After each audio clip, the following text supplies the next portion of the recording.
ఇది హెన్నా కలుపుకోవడం చూపిస్తానండి. బీట్రూట్ అనమాట. ఇలా ముక్కలు చేసేసి మిక్సీ జార్లో వేసేసుకుని మెత్త జ్యూస్ లాగా చేసేసుకోవాలన్నమాట.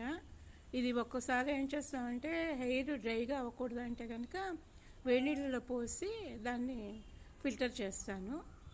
లేకపోతే ఇది డైరెక్ట్గా పెట్టుకోవచ్చు. ఏ విధమైన బాగానే ఉంటుంది. ఆ బనానా ఏమో కట్ చేసి అది మిక్సీలో వేసి మెత్తగా చేసుకోవాలి. ఈ హెన్నా బాగుందండి, కొనుక్కోండి. ఇందులో 18 హెర్బ్స్ కలుస్తున్నాయి అన్నమాట. చాలా బాగుంది హెన్నా. చార్మినార్ దగ్గర దొరుకుతుంది. ఇప్పుడు ఏంటంటే హెన్నాలో అరటిపండు జ్యూసు, నెక్స్ట్ బీట్రూట్ జ్యూస్ 2 వేసేసేయడం అనమాట. కొంచెం యూకలిప్టస్ ఆయిల్ వేయడం. యూకలిప్టస్ ఆయిల్ ఏంటంటే జలుబు చేయకుండా ఉంటుంది. అలా వేస్తే ఫిల్టర్ చేసి వేయండి. మళ్ళీ మధ్యలో తుక్కు అదంతా వస్తే కనుక పెట్టుకోవడానికి మనకి ఈవెన్గా ఉండదు, విసుగ్గా ఉంటుందన్నమాట. కొంచెం యూకలిప్టస్ ఆయిల్ వేయడం. నెక్స్ట్ కాఫీ పొడి డికాషన్ ఉంటే వేయండి, లేకపోతే కాఫీ పొడి అయినా సరే.